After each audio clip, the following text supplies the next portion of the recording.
Une limite du PIB, c'est qu'il ne prend pas en compte les biens et services produits dans le cadre des activités domestiques.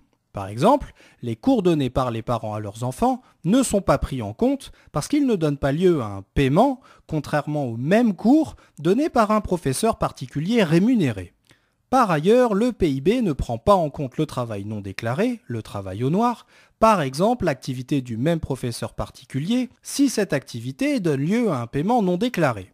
Enfin, le PIB ne prend pas non plus en compte les activités bénévoles, dans les clubs de sport ou au Resto du Cœur par exemple, alors que ces activités sont souvent créatrices de liens sociaux, de solidarité et donc de bien-être. De plus, le PIB est incapable de dire si les biens et les services produits créent plus de bien-être ou moins de bien-être pour les habitants d'un pays. D'une part, parce que le PIB ne dit pas si les entreprises produisent du chocolat ou des armes qui seront utilisées dans des guerres.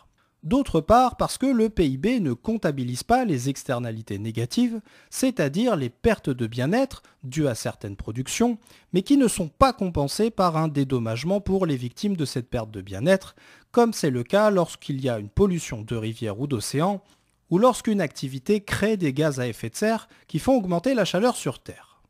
Par ailleurs, le PIB est incapable de dire si les biens et services produits sont partagés équitablement.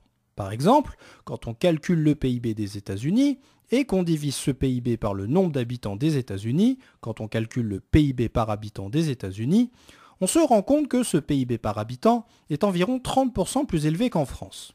On pourrait donc penser que tous les Américains, riches ou pauvres, ont un niveau de vie supérieur à celui des Français, riches ou pauvres. Mais en fait, aux États-Unis, la proportion de pauvres dans la population est 2 fois plus élevée qu'en France.